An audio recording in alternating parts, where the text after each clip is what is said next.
नमस्कार दोस्तों, आपका स्वागत है आरसी एजुकेशन चैनल में, जहां हम आज बात करने वाले हैं जयशंकर प्रसाद जी का जीवन परिचय और उनके व्यक्तित्व और कृतित्व के बारे में। तो आइए शुरू करते हैं। तो शुरू करने से पहले मैं कहना चाहूँगी कि अगर किसी ने भी मेरे इस चैनल को सब्सक्राइब ना किया हो तो कृपया सब्सक्राइब कर ले और बेल आइकन को दबाना ना भूलें ताकि आपको मेरी हर नई वीडियो की नोटिफिकेशन मिलती रहे। तो आइए शुरू करते हैं। तो सबसे पहले हम जयशंकर प्रसाद जी का जीवन देखेंगे। तो हिंदी साहित्य में एक युग छायावाद के नाम से जाना जाता है। इस युग के 4 प्रमुख कवि हुए। इन्हीं कवियों में प्रथम जिस व्यक्ति का नाम आता है वह है जयशंकर प्रसाद जी। अन्य कवियों में सूर्यकांत त्रिपाठी निराला, सुमित्रा नंदन पंत तथा महादेवी वर्मा आती है। जयशंकर प्रसाद जी का जन्म 30 जनवरी 1889 को उत्तर प्रदेश के वाराणसी शहर में प्रसिद्ध और समृद्ध सुधनी साहू परिवार में हुआ था। इनके पिता का नाम बाबू देवकी प्रसाद और माता का नाम मुन्नी देवी था। शिवरत्न साहू इनके पितामह थे। प्रसाद जी के ज्येष्ठ भाई का नाम शंभु रत्न था। वही प्रसाद जी अपने भाई बहनों में सबसे छोटे होने के कारण सभी के प्रिय थे। इनका 15 नवंबर 1937 को बनारस में निधन हो गया।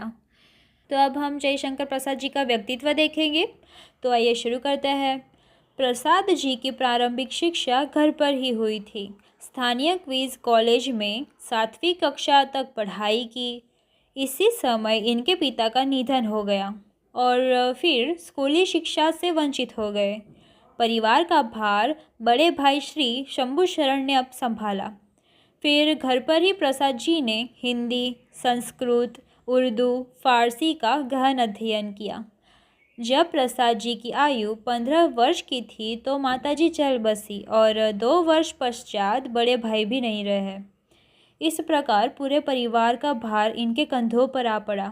घर दुकान का सारा कार्यभार देखते हुए भी समय निकालकर साहित्य रचना करने का कठिन कार्य इन्होंने किया। सन 1908 तक इनकी ब्रज भाषा की रचनाएं उस समय की पत्र पत्रिकाओं में छपने लगी थी।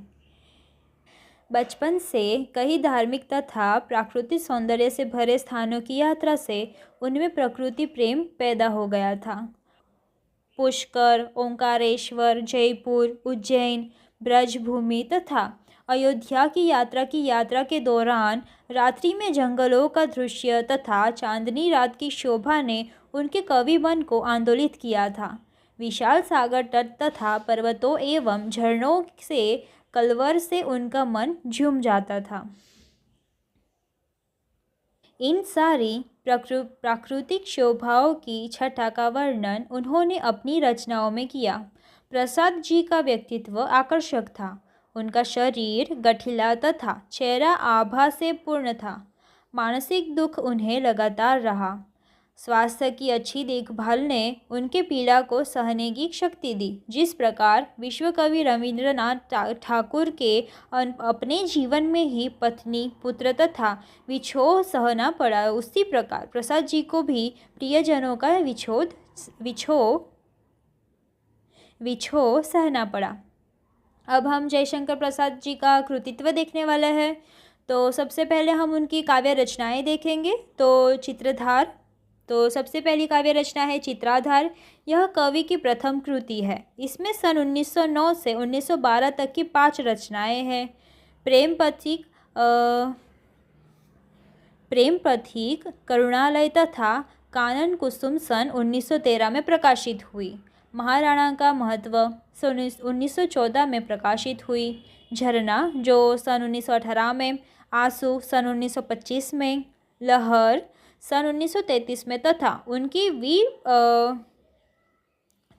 उनकी विश्व प्रसिद्ध रचना कामायनी सन 1935 में प्रकाशित हुई। अब जयशंकर प्रसाद जी के नाटक देखें तो सज्जन, कल्याणी परिणय, प्रायश्चित, राज्यश्री, विशाख, अजातशत्रु जन्मे का, नागयज्ञ, कामना, स्कंदगुप्त, एक घूट, चंद्रगुप्त, ध्रुव स्वामिनी, उनके उपन्यास देखें तो कंकाल, तितली, इरावती जो कि अपूर्ण है। उनके कहानी संग्रह देखें जो छाया, आकाशदीप, इंद्रजाल, प्रतिध्वनि, आंधी ऐसे आदि अनेक काव्य संग्रह देखने को मिलते हैं। उनके निबंध देखें तो काव्य और कला तथा अन्य निबंध में देखने को मिलते हैं। तो दोस्तों ये थी आज की वीडियो। मुझे आशा है कि आपको वीडियो को समझने में कोई मुश्किल ही नहीं हुई होगी। तो मेरे चैनल को सब्सक्राइब कर दीजिएगा। तो अब अगले वीडियो में मिलते हैं, तब तक के लिए बाय बाय।